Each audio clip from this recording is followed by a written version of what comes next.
নমস্কার বন্ধুরা, অপর্ণাস কিচেনে আপনাদেরকে আবারও স্বাগত। আজকে আমি হাজির হয়েছি আরও একটা নতুন রেসিপি নিয়ে। চলুন রেসিপিটা শুরু করি। আজকে আমার রেসিপি পুঁটি মাছের সর্ষে বাটা। এগুলোকে আমরা মেনলি সরপুঁটি বলে থাকি। সেই সরপুঁটি মাছের সর্ষে বাটা আপনাদের সঙ্গে আজকে আমি শেয়ার করব।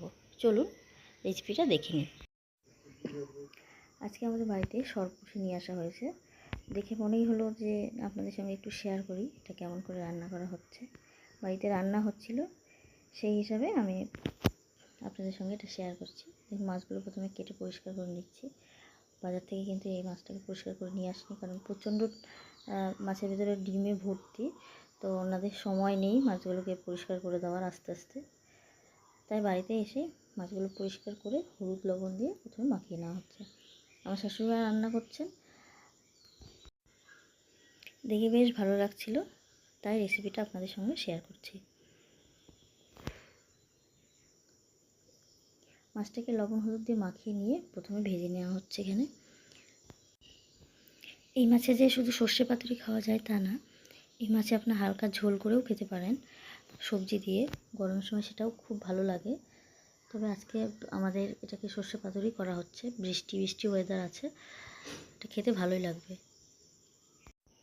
আপনারা মাছের সাইজগুলো দেখতে পাচ্ছেন কত বড় বড়। মাছটা কিন্তু আমাকে দুটো বাটা ভেজে নিয়েছে, 4টে মাছ, দুটো মাছে কিন্তু আমার কড়াই ভরে গেছে। তো বেশি করে মাছ দিয়ে ভাজা যাবে না, তাহলে ভেঙে যাবে, সেই জন্য দুটো করে মাছ এখানে ভেজে নেওয়া হচ্ছে। একটু কড়া করেই ভাজা হচ্ছে, কারণ এই মাছগুলো একটু নরম প্রকৃতির হয়। কড়া করে না ভাজলে কিন্তু মাছগুলোকে একেবারে খেতে ভালো লাগে না, একেবারে নরম হয়ে যায় আর কি, তখন খেতে একদম টেস্ট হয় না। একটু কড়া করে ভাজলে এই মাছটাকে টেস্ট হয়। মাছগুলো ভাজার পরে কালো জিরে ফোড়ন দেওয়া হচ্ছে।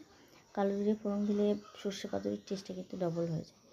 সেই জন্য যে কোনো পাতুরিতে, সর্ষে পাতুরি বলুন বা ইলিশের পাতুরি বলুন বা বাটা মাছের পাতুরি বলুন, সেখানে কিন্তু আপনাদেরকে দিতেই হবে একটুখানি কালো জিরে।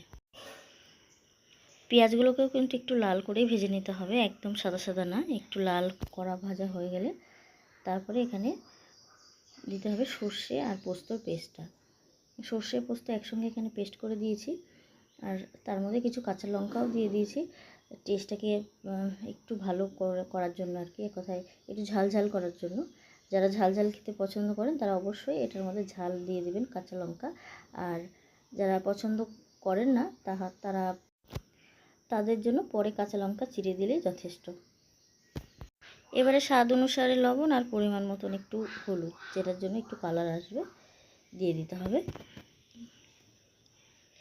নেড়ে চেড়ে যতক্ষণ না ফুটে উঠছে ততক্ষণ অপেক্ষা করে দিয়ে দিতে হবে ভেজে রাখা মাছগুলো।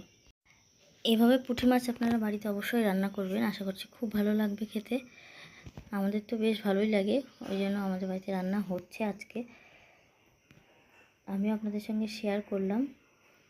ভালো লেগে থাকলে অবশ্যই চ্যানেলটাকে সাবস্ক্রাইব করবেন, নতুন বন্ধু হয়ে থাকলে, আর বন্ধুদের সাথে অনেক অনেক শেয়ার করবেন। এরকম আরও অনেক অনেক রেসিপি পাওয়ার জন্য আমার সঙ্গে থাকবেন। মাছটাকে দিয়ে কিছুক্ষণ এটাকে বয়েল করতে হবে, যাতে মাছের রসগুলো বেরিয়ে আসে, যেহেতু মাছটাকে একটু কড়াই ভাজা আছে। এবারে কিছু কাঁচা লঙ্কা এখানে দিয়ে দিচ্ছি ফ্লেভারটা আরও সুন্দর করার জন্য। কাঁচা লঙ্কাগুলো দেখতে পাচ্ছেন শুধু মুখ ফাটিয়ে না, একেবারে সম্পূর্ণ এপাশ ওপাশ করে ফাটিয়ে দেওয়া হয়েছে, কারণ এতে ঝালটাও বেরিয়ে আসে।